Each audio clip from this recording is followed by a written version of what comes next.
ہم نے ایک سوال کے اوپر بات کی تھی کہ اللہ رب العزت نے انسان کو اس دنیا میں بھیجا، لیکن بھیجنے کا مقصد کیا تھا؟ 3 سوالات کی تیاری تھی، اور ان 3 سوالات میں سے ایک سوال کیا تھا؟ ما كنت تقول في هذا الرجل، یعنی کہ تمہارا اس شخصیت کے بارے میں، کس کے بارے میں؟ حضرت جناب محمد مصطفیٰ صلی اللہ علیہ وسلم کے بارے میں کیا عقیدہ ہے، یا کیا آپ کو ان کی شخصیت کیسی لگتی تھی، یا تم کیا کہتے ہو اس شخصیت کے بارے میں؟ اب وہ تو حشر کا میدان ہوگا، وہ قبر کا منظر ہوگا، اور ایسا منظر ہوگا کہ جہاں پہ کسی قسم کی 2 نمبری نہیں چلے گی، جہاں کسی قسم کا جھوٹ نہیں چلے گا، جہاں کسی قسم کا فریب نہیں چلے گا، جو حقیقت ہوگی وہ بیان کرنی پڑے گی۔ بلکہ روایات میں آتا ہے کل قیامت کے دن انسان کی اپنے اعضاء انسان کے خلاف گواہی دے رہے ہوں گے، انسان کی زبان بند، ہاتھ کہے گا فلاں موقع پر اس نے میرے ساتھ یہ گناہ کیا تھا، آنکھیں کہیں گی فلاں موقع پر میرے ساتھ یہ گناہ کیا تھا، جو ہے زبان کہے گی فلاں موقع پر اس نے یہ گناہ کیا تھا۔ اب ہر چیز کو اللہ زبان دے دیں گے، وہ بتائے گی کہ اس بندے نے یہ کرتوت کی ہے، تو وہاں تو 2 نمبری کا کوئی چکر نہیں چلے گا، وہاں کسی قسم کی ہیرا پھیری چل نہیں سکے گی، جو حقیقت ہوگی وہی وہاں پر سامنے کھل کر آئے گی۔ تو یہ نہیں کہ ہم سے سوال ہوگا ما كنت تقول في هذا الرجل، کہ آپ اس شخصیت کے بارے میں کیا کہتے ہو، تو ہم فر کہنا شروع کر دیں گے۔ نہیں، اگر ہماری زندگی حضرت جناب محمد مصطفیٰ صلی اللہ علیہ وسلم کی شریعت کے مطابق گزری ہوگی تو ہم بتائیں گے ہاں یہ میرے آقا ہیں، یہ میرے آقا حضرت محمد مصطفیٰ ہیں۔ لیکن اگر ہماری زندگیوں سے، ہمارے اٹھنے بیٹھنے سے، ہمارے طریقوں سے اگر یہ پتہ ہی نہیں چلتا کہ کیا ان دونوں میں کوئی ربط ہے، اگر نہیں ہے تو اس دن کیا ہوگا؟ میرے آقا نے فرمایا کل امتی يدخلون الجنہ الا من ابا، قالوا یا رسول اللہ من ابا، قال من اطاعنی دخل الجنہ ومن عصانی فقد ابا۔ میرے آقا فرماتے ہیں کہ میرا ہر امتی جنت میں جائے گا، کیا؟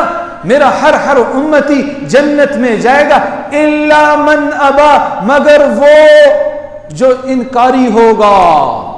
کون؟ جو انکاری ہوگا۔ لیکن صحابہ نے پوچھا یا رسول اللہ، اے اللہ کے حبیب، یہ انکاری کون ہوگا، یہ انکار کرنے والا کون ہوگا؟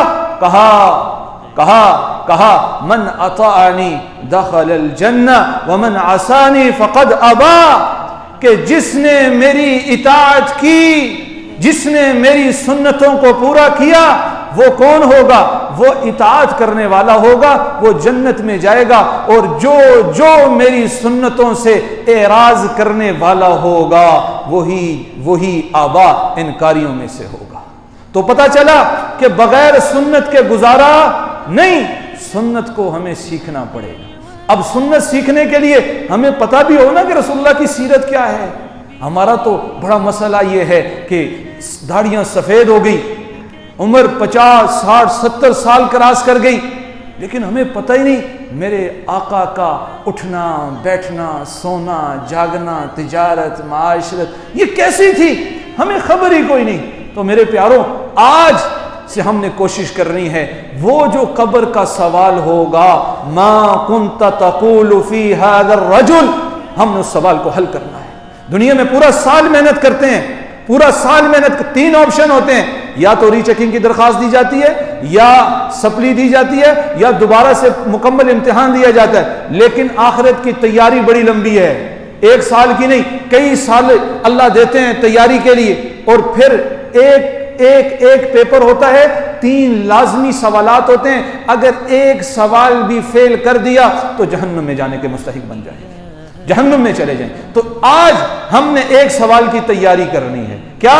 کہ ما کنت تقول فی ھذا الرجل، یعنی ہم نے رسول اللہ صلی اللہ علیہ وسلم کی سیرت کو سیکھنا ہے اور پھر اس کو اپنی زندگیوں کا حصہ بنانا ہے۔ تو سیرت کو سیکھنے کے لیے سب سے پہلے ہمیں رسول اللہ صلی اللہ علیہ وسلم کی زندگی کو پڑھنا پڑے گا، زندگی کو سننا پڑے گا۔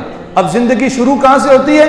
تو ہم رسول اللہ کی سیرت کو شروع کریں گے آپ کے جد امجد حضرت ابراہیم علیہ الصلاۃ والسلام سے۔ کیوں؟ ہم جب نسب کا پتہ چلے گا، ان کی قربانیوں کا پتہ چلے گا، پھر جب جناب رسول اللہ تک پہنچیں گے تو پھر آہستہ آہستہ اللہ سے امید ہے اللہ ہمیں عمل کی بھی توفیق عطا فرما دیں گے، اللہ ہمیں عمل کی بھی توفیق عطا فرما دیں گے۔ حضرت ابراہیم کون تھے؟ اللہ نے ان کا انتخاب نبوت کے لیے کیا تھا، نبی بننے کے لیے کیا تھا۔ ہوتا کیا ہے کہ حضرت ابراہیم علیہ الصلاۃ والسلام ابھی بچپن کی عمر میں ہیں، ابھی ٹین ایج کی عمر میں ہیں، اور احساس ہو جاتا ہے کہ یہ سامنے یہ میرا باپ آزر جن بتوں کو مانتا ہے پوجتا ہے، یہ خالق نہیں ہے، یہ مالک نہیں ہے، یہ رازق نہیں ہے، رازق کوئی اور ہے۔ پتہ چل گیا، اللہ کی طرف سے علم ہو گیا۔ کیوں؟ نبوت ملنے والی تھی۔ اب لوگوں کو دیکھ رہے ہیں، بلکہ باپ کو دیکھتے ہیں، وہ بت کو پوجا تو تھوڑی بات ہے، وہ بتوں کو بناتا تھا، بتوں کو تراشتا تھا، جس کا نام آزر تھا، یعنی نمرود کا وزیر مذہبی امور تھا۔ کون؟ آزر۔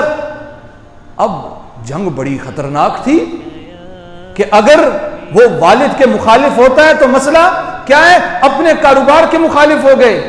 آج لوگوں کو کہتے ہیں جناب جھوٹ بول کر کاروبار نہ کرو، اور مولانا صاحب لگتا ہے آپ ہمارے کاروبار کے پیچھے پڑ گئے۔ ہمیں اپنے کاروبار کی فکر، یہ نہیں کہ ہم کیا کر رہے ہیں، جھوٹ بول رہے ہیں۔ تو کیا حضرت ابراہیم سوچ رہے ہیں کیا کروں؟ اگر بولتا ہوں تو اپنے کاروبار کو ٹھیس، کیوں؟ والد بت تراش ہے۔ لیکن اللہ کی طرف سے اللہ نے انہیں بصیرت دی، حکمت دی۔ ایک دن قوم کو جمع کرتے ہیں اور ایک رات کا پہر ہے، ستارہ طلوع ہوتا ہے، بعض لوگ ستاروں کی پوجا کرتے تھے۔ کہا ھذا ربی، یہ میرا رب ہے، ستارے کو دیکھ کر یہ میرا رب ہے۔ کیوں؟ تبلیغ کر رہے ہیں، انداز تبلیغ دیکھیے۔ اب تھوڑا وقت گزرتا ہے، وہ ستارہ جو ہے وہ مدھم ہو جاتا ہے، چھپ جاتا ہے۔ کہتے ہیں یہ میرا رب نہیں ہو سکتا، یہ چھپنے والا میرا رب نہیں ہو سکتا۔ اس کے بعد دوسری چیز، چاند دیکھتے ہیں، ستارے سے بڑا ہے، قال ھذا ربی، یہ میرا رب ہے، یہ چاند ستارے سے بڑا نظر آ رہا ہے، یہ رب ہوگا۔ لوگوں کو تبلیغ کر رہے ہیں یہ رب ہو سکتا ہے۔ تھوڑا وقت گزرتا ہے، وہ چاند بھی مدھم ہوتا ہے، چھپ جاتا ہے۔ اب کہا یہ بھی میرا رب نہیں ہو سکتا۔ تیسرا موقع، سورج آتا ہے، کہتے ہیں ھذا ربی ھذا اکبر، یہ میرا رب ہے، یہ تو بہت بڑا ہے، یہ بہت بڑا ہے، یہی میرا رب ہو سکتا ہے۔ اب تھوڑا وقت گزرتا ہے، وہ سورج بھی مدھم ہوتا ہے، تو کہتے ہیں کہ خالق ایسا نہیں ہوتا کہ جو مدھم ہونے والا ہو، خالق ایسا نہیں ہوتا جو چھپنے والا ہو، خالق ایسا نہیں ہوتا جو غروب ہونے والا ہو۔ کہا اللہ اگر مجھے ہدایت نہ دیتا تو میں بھی تمہاری طرح جاہلوں میں سے ہو جاتا۔ اب لوگ حضرت ابراہیم کی بات سنتے ہیں، غصے میں آتے ہیں، لیکن کچھ کہتے نہیں۔ کیوں؟ ایک نیا جملہ تھا۔ اب ایک دن قوم جاتی ہے، ایک میلہ ہوتا تھا، اور پوری قوم، پورے مجمع، جتنے بھی دیہات میں رہنے والے لوگ تھے، وہ اس دن جو ہے وہ اپنے ایک خاص میلے کے لیے جایا کرتے تھے، ایک خاص مقام پہ جایا کرتے تھے۔ اب حضرت ابراہیم کے والد آزر، پورے گاؤں والے جا رہے ہیں۔ ابراہیم کو کہا ابراہیم چلو، کہا انا سقیم، میں بیمار ہوں، میں نہیں جا سکتا، یعنی تمہاری یہ گناہوں کو دیکھ دیکھ کر میں روحانی طور پہ بیمار ہو گیا، میں یہ نہیں دیکھ سکتا، میں نہیں جا سکتا ایسے معبود کی طرف جسے تم اللہ کے سوا پکارتے ہو، جسے تم خود تراشتے ہو۔ اب کیا ہوتا ہے، حضرت ابراہیم، وہ پورا مجمع چلا جاتا ہے، حضرت ابراہیم بت خانے میں جاتے ہیں، وہاں بڑے بڑے بت پڑے ہیں، سامنے کھانے پڑے ہیں۔ حضرت ابراہیم کہتے ہیں بتو کھانا کیوں نہیں کھاتے، یہ کھانا کیوں نہیں کھاتے؟ اب بت تھے، وہ کیا بولتے؟ بت تھے، کیا بولتے؟ حضرت ابراہیم اپنا کھلاڑا لیتے ہیں، اس کسی کی لات کاٹ رہے ہیں، کسی کا بازو کاٹ رہے ہیں، کسی کی ناک کاٹ رہے ہیں، کسی کا کان کاٹ رہے ہیں، اور آخر میں وہ کھلاڑا جو ہے بڑے کے کندھے پہ رکھ کر نکل پڑتے ہیں، چل جاتے ہیں۔ اب جب پورا گاؤں واپس آتا ہے اور جب اپنے عبادت گاہ میں پہنچتا ہے، دیکھتا ہے بت ٹوٹے پڑے ہیں، خدا بکھرے پڑے ہیں، تو غصے میں آتے ہیں اور کہتے ہیں کہ لگتا ہے وہ لڑکا جو ہمارے ساتھ نہیں گیا، وہ تو پہلے سے شروع سے ایسی باتیں کرتا تھا، لگتا ہے یہ کام اس نے کیا ہے۔ یہ کام کس نے کیا ہے؟ ابراہیم نے کیا ہے۔ ابراہیم کو لایا جاتا ہے، مجمع کے سامنے بٹھایا جاتا ہے، ابراہیم ہم سب تو میلے پر گئے تھے، لگتا ہے یہ کام تو نے کیا ہے۔ ابراہیم نے کہا جناب کہ یہ تمہیں سامنے نظر آ رہا ہے، بہت اعلیٰ بردات اس کے پاس ہے، پوچھتے تو مجھ سے ہو کہ میں نے کیا ہے، اس نے کیا ہوگا، اس سے پوچھو۔ تو وہ لوگ کہتے ہیں ابراہیم کیسے دیوانوں والی باتیں کر رہا ہے، کیسے پاگلوں والی باتیں کر رہا ہے، یہ تو بت ہیں، یہ کیسے ایک دوسرے کو نقصان پہنچا سکتے ہیں، یہ کیسے ایک دوسرے کو توڑ سکتے ہیں، یہ تو ہل بھی نہیں سکتے۔ حضرت ابراہیم نے کہا کتنے دیوانے ہو، کتنے پاگل ہو، جو اپنی مدد آپ نہیں کرتے، تم ان کی عبادت کرتے ہو، تم ان کے سامنے سجدہ ریز ہوتے ہو۔ اب اللہ کی طرف سے پہلا امتحان تھا حضرت ابراہیم کا، پہلا امتحان تھا، کامیاب ہو گئے۔ دوسرا امتحان اس سے زیادہ سخت، کیوں کہ یہ زبان کا امتحان تھا۔ دوسرا امتحان اس سے سخت کیا لیا جا رہا ہے، کیا امتحان ہو رہا ہے کہ ابراہیم کو اب آگ میں ڈالا جائے گا۔ نمرود نے کہا ابراہیم باز آ جا، جو کہہ رہا ہے اس سے رک جا، اگر رک جاتا ہے تو معاف کر دیں گے، اگر رک جاتا ہے تو تیرے لیے معافی ہوگی۔ حضرت ابراہیم کہتے ہیں خالق اور مالک تو ایک ہی ہے، رب تو ایک ہی ہے۔ اب بڑی آگ دہکائی جاتی ہے، اللہ کا دوسرا پرچہ، دوسرا امتحان۔ ہم سنتے ہیں نا کہ حضرت ابراہیم کو ایک لیبل ملا، ایک اعزاز ملا جو کسی دوسرے نبی کو نہیں ملا۔ پتہ ہے کیا لیبل تھا؟ اللہ فرماتے ہیں وَاتَّخَذَ اللَّهُ إِبْرَاهِيمَ خَلِيلًا، کہ میں نے ابراہیم کو اپنا دوست بنایا ہے۔ دوست اب بنے کیسے، میں بات سمجھا رہا ہوں۔ دوسرا امتحان آتا ہے، آگ جلائی جاتی ہے اور ایک بڑی آگ دہکائی جاتی ہے، اور ہوتا کیا ہے کہ حضرت ابراہیم کو لایا جاتا ہے، جیسے ہی آگ کے قریب پہنچتے ہیں تو آگ کو بجھانے والا فرشتہ، پانی والا فرشتہ آتا ہے، اے ابراہیم حکم دیجئے، ابھی پانی برساتے ہیں، آگ کو بجھا دیتے ہیں۔ تو حضرت ابراہیم نے پوچھا جناب خود آئے ہو یا رب نے بھیجا ہے؟ کہا اللہ کی اجازت سے آئے ہیں۔ کہا جس کے لیے میں تکلیف برداشت کر رہا ہوں وہ میری حالت کو خوب جانتا ہے، وہ مجھے اس مصیبت سے نکالے گا، مجھے اس امتحان سے نکالے۔ سامنے آ گئے، دیکھتی ہوئی آ گئے، لیکن کیا کریں، جس کے لیے اس کو برداشت کر رہا ہوں وہ مجھے یہاں سے نکالے گا، وہ یہاں سے نکالے گا۔ اب جب آگ میں جانتے ہیں تو آگ گلے گلزار بن جاتی ہے، وہ گلے گلزار بن جاتی ہے۔ دوسرا امتحان پاس ہوتا ہے، وہاں سے نکلتے ہیں، ابراہیم بڑھاپے کی عمر میں پہنچتے ہیں، اللہ سے کہتے ہیں یا اللہ ایک بیٹا عطا فرما۔ ابھی تک حضرت ابراہیم کی عمر بیٹا نہیں، شادی ہوتی ہے، بیٹا ہوتا ہے، اولاد کوئی نہیں۔ اللہ سے دعا کرتے ہیں، اللہ ایک بیٹا دیتے ہیں جس کا نام اسماعیل تھا۔ اب بڑے لاڈوں سے مانگا ہوتا ہے، بڑی چاہوں سے مانگا ہوتا ہے، تو اللہ رب العزت کہتے ہیں جب اپنی جان کی باری آئی تو ابراہیم نے اپنی جان کی بازی لگا دی، اب دیکھوں اپنے بیٹے کو پیش کرتا ہے کہ نہیں کرتا، اپنے بیٹے کا نذرانہ دیتا ہے کہ نہیں دیتا۔ اب تیسرا امتحان جو انتہائی سخت، اللہ رب العزت خواب میں دکھاتے ہیں ابراہیم تو اپنے بیٹے کو ذبح کر رہا ہے۔ کیا کر رہا ہے؟ ذبح کر رہا ہے۔ ایک دن، دوسرے دن، تیسرے، جو خواب تسلسل سے آیا، حضرت ابراہیم نے حضرت اسماعیل کے سامنے تذکرہ کیا، اپنے بیٹے کے ساتھ تذکرہ کیا، بیٹے میں نے خواب دیکھا ہے کہ میں تجھے ذبح کر رہا ہوں، میں تجھے ذبح کر رہا ہوں۔ کہا اب بیٹا بھی کیونکہ نبی کا تھا، کہنے لگا ابا جو آپ کے من میں آتا ہے، جو آپ کا رب کا حکم ہے، آپ اس کو کر گزریے، آپ نہ سوچئے، آپ کر گزریے، انشاءاللہ مجھے صبر کرنے والوں میں سے پائیں گے۔ اب تختہ دار پہ لٹایا جاتا ہے، چھری جو ہے چلائی جاتی ہے، اللہ کی مشیت کام کرتی ہے، حضرت ابراہیم ہٹتے ہیں، ایک دمبا مینڈا وہاں پر پڑا ہوا ہوتا ہے۔ اب حضرت ابراہیم کی آنکھیں کھلتی ہیں تو دیکھتے ہیں بیٹے کو ذبح نہیں کیا، کس کو کیا؟ دمبے کو ذبح کیا۔ اللہ کی طرف سے حکم ہوتا ہے لقد صدقت الرؤیا، ابراہیم تو نے اپنا خواب سچ کر دکھایا۔ اور پھر اعزاز کیا ملا؟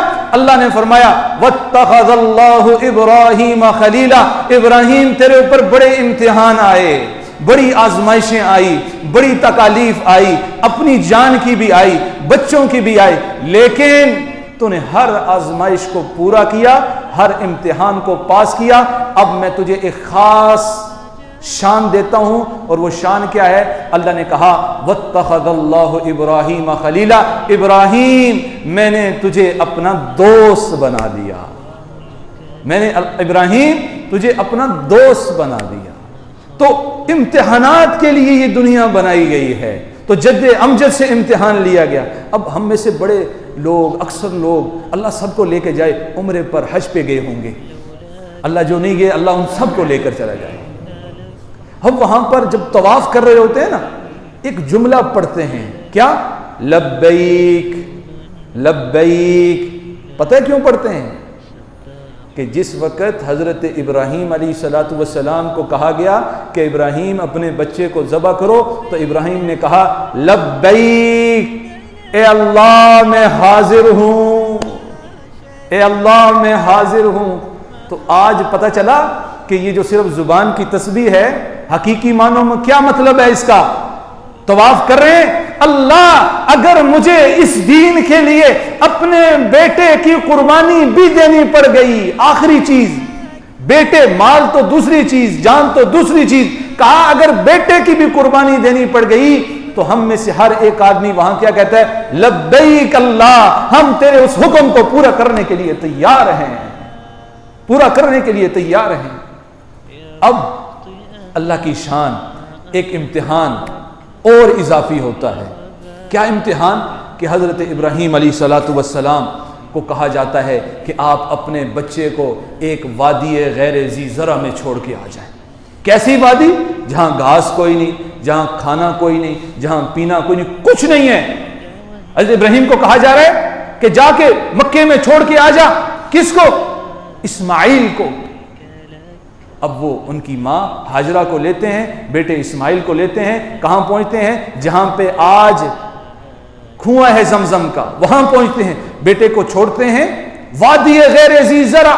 قرآن کہتا ہے ایسی وادی جہاں پہ کھانے کے لیے کچھ نہیں، پینے کے لیے کچھ نہیں، بان کے لیے کچھ نہیں، کوئی چیز مہیا نہیں۔ حضرت ابراہیم ہاجرہ کو، حضرت اسماعیل کو وہاں چھوڑتے ہیں اور چل پڑتے ہیں۔ ہاجرہ کہتی ہیں اسماعیل کو کیا ہو گیا؟ یہ ہمیں کہاں چھوڑ کے جا رہا ہے؟ کس کے سپرد کر کے جا رہا ہے؟ فوراً کہتی ہیں ابراہیم کہاں جا رہے ہو؟ ابراہیم کس کے سپرد کر کے جا رہے ہو؟ حضرت ابراہیم خاموش، زبان سے ایک لفظ نہیں نکل رہا۔ کہا ابراہیم وادی غیر ذی زرع ہے، کھانے کے لیے کچھ نہیں، پینے کے لیے کچھ نہیں، درندے جانور ہیں، جنگلی جانور ہیں، یہ تو چیر پھاڑ دیں گے، کس کے حوالے کر کے جا رہے ہو؟ حضرت ابراہیم خاموش۔ حضرت حاجرہ رضی اللہ تعالیٰ سمجھ جاتی ہیں اللہ کا نبی ہے، اللہ کی مشیت کے خلاف کوئی کام نہیں کر سکتا۔ کہا اللہ امرک بہذا، ابراہیم اللہ نے یہ کرنے کا حکم دیا ہے؟ کہ اللہ نے یہ کہا ہے کہ ہمیں وادی غیر ذی زرع میں چھوڑ جا؟ کہا نعم، کہا ہاں اللہ کا حکم آیا ہے۔ اب وہ جو حضرت ابراہیم آگے آگے چل رہے تھے، پیچھے حضرت ہاجرہ چل رہی تھی، جیسے ہی یہ بات سنتے ہیں اللہ کا حکم آ گیا، اب ہاجرہ رضی اللہ تعالیٰ کا ایک قدم آگے نہیں بڑھتا، بس زبان سے دو جملے نکلتے ہیں، اذن لا یضیعنا، پھر تو ابراہیم چلا جا، میرا خالق، میرا مالک، میرا رازق ہمیں ضائع نہیں کرے گا۔ وادی غیر ذی زرع ہے، کہا پھر ہمارا خالق ضائع نہیں کرے گا۔